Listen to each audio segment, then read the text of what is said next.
अमित शाह जी का पर्सनालिटी भी ऐसा है, थोड़ा कड़ा है, किसी को जरूरत पड़ेगा तो ठोक देंगे। मान्यवर, जहां फेंसिंग लगाने जाते हैं, सत्ताधारी पार्टी का कैडर आकर हुड़दंग करता है, धार्मिक नारे लगाता है। और मान्यवर, मैं कहना चाहता हूं कि ये 450 किलोमीटर फेंसिंग रुकी है तो केवल और केवल बंगाल सरकार की दया की दृष्टि घुसपैठियों के पर जो है, इसके कारण।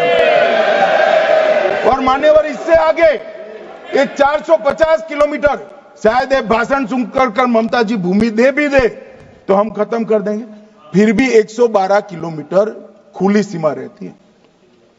मान्यवर, जब आप 2000 किलोमीटर बाढ़ बना देते हो और 112 किलोमीटर नहीं बनाते हो तो कई बार तो ये 2000 किलोमीटर के कोई मायने नहीं। आदमी को घुसने के लिए कितनी जगह चाहिए? तो 112 किलोमीटर जो नदी है, नाले हैं, एक कठिन भौगोलिक परिस्थिति है, वहां से लोग आते हैं। ये सवाल हमें करते हैं, अभी भी किया कि रोहिंग्या दिल्ली तक आ गए, आपके नाक के नीचे आया। मान्यवर, ये बांग्लादेशी घुसपैठिए हो या रोहिंग्याज हो जो घुस कर आते हैं, पहले असम से भी आते थे जब कांग्रेस की सरकार, अब बंगाल से आते हैं टीएमसी की सरकार, घुस कर आते हैं। इनको आधार कार्ड दादा कौन देता है? नागरिक कहां के बने हैं? कहां के बने हैं? जितने बांग्लादेश से पकड़े गए 24 परगना जिले का आधार कार्ड और नागरिकता है मान्यवर।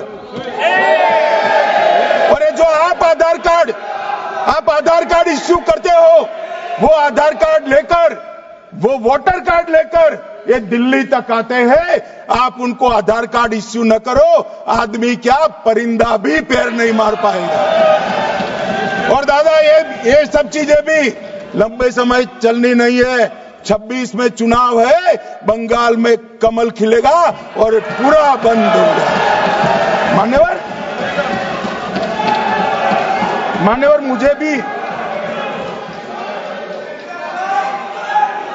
मान्यवर, मैं आज कहना चाहता हूं, दिल्ली के चुनाव से मैं मौन रहा कि देश का सुरक्षा का प्रश्न है, तू मैं नहीं करना चाहिएगा। आज मौका भी है, दस्तूर भी है।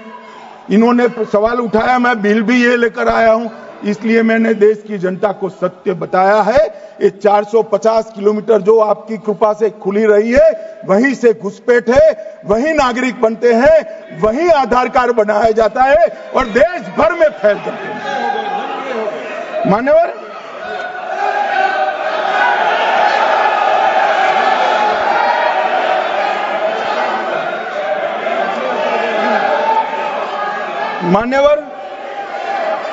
एक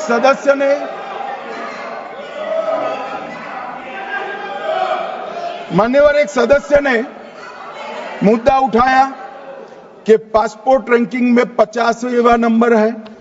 मान्यवर, ऐसा कोई सरकारी सर्वे नहीं है, एक निजी एनजीओ ने सर्वे कर दिया है। अब मुझे ये समझ में नहीं आता, इंडी अलायंस के नेता जब से राहुल गांधी बने हैं, सरकार के अधिकृत डेटा की जगह वो एनजीओ का ही डेटा खंगालते हैं। कई बार तो भाषण भी एनजीओ का दिया हुआ करते थे मान्यवर, और कई बार छापा बगैर का संविधान भी लहरा देते हैं। मुझे मालूम नहीं है क्या हुआ है इस देश को। कनिमोजी जी ने कहा कि इतने सारे तमिल शरणार्थी आए हैं, इसके लिए भारत सरकार की नीति क्या है? बहुत अच्छा मुद्दा। मान्यवर, मेरा भी वो शरणार्थियों के लिए दिल इतना भी दुखता है जितना कनिमोजी का दुख। मगर उन्होंने कहा आपकी नीति क्या है? मैं नीति बताता हूं। 1986 से जो भारत सरकार का नीति है, और जब आप 10 साल यूपीए सरकार में थे, तब जो आपका नीति था वही हमारा नीति है। ये तो 74 से आए, अब 10 साल था, दयानिधि जी भी मंत्री थे, बालू जी भी मंत्री थे, कुछ नहीं किया।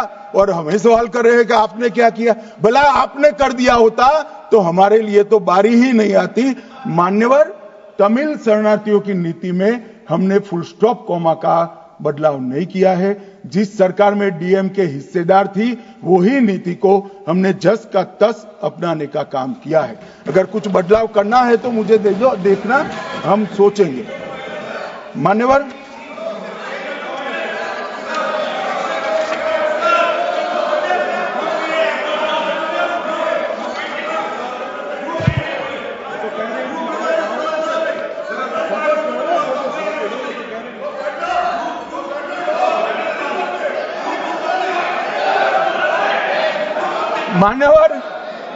मान्यवर, मुझे अब तक एडीएमके के सारे एमपी 4 बार मिले अलग अलग समस्या पर, एक में भी तमिल शरणार्थी का जिक्र नहीं।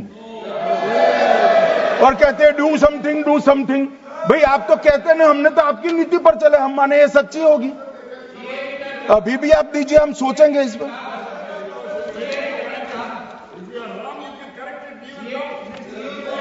मगर आपने रॉन्ग किया है, एक्सेप्ट करते हो ना? आपने रॉन्ग किया वो तो स्वीकार कर लिया, चलो अच्छी बात है।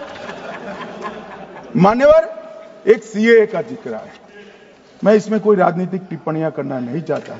मैं इतना कहना चाहता हूं कि आजादी के वक्त जब आनन फानन में देश का विभाजन किया गया और दोनों ओर भयंकर खूनामार की हुई, हजारों बौद्ध, हिंदू, सिख लोग ट्रेन की ट्रेन भरकर काट दिए गए मान्यवर, तब हमारे देश के नेता गांधी जी, नेहरू जी, सरदार पटेल सबने अपील कहा था कि वहां रह जाइए, अभी स्थिति ठीक नहीं है, बाद में भारत में आपका स्वागत है, आओगे तो अब भारत के ही माने जाओगे।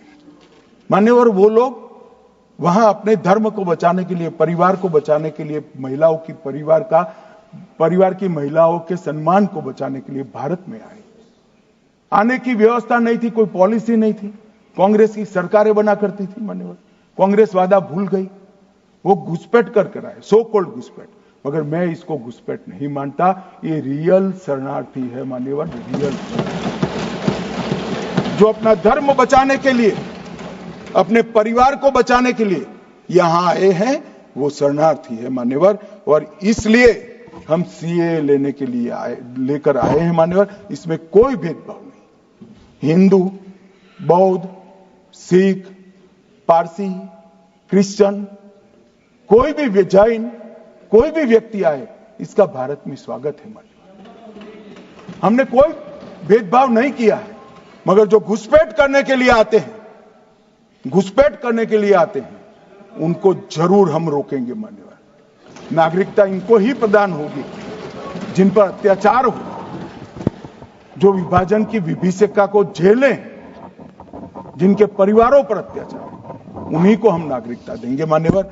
ये पूरे विधेयक को 4 कानूनों को समाप्त कर इसको रिप्लेस करने के लिए लाए हैं मान्यवर।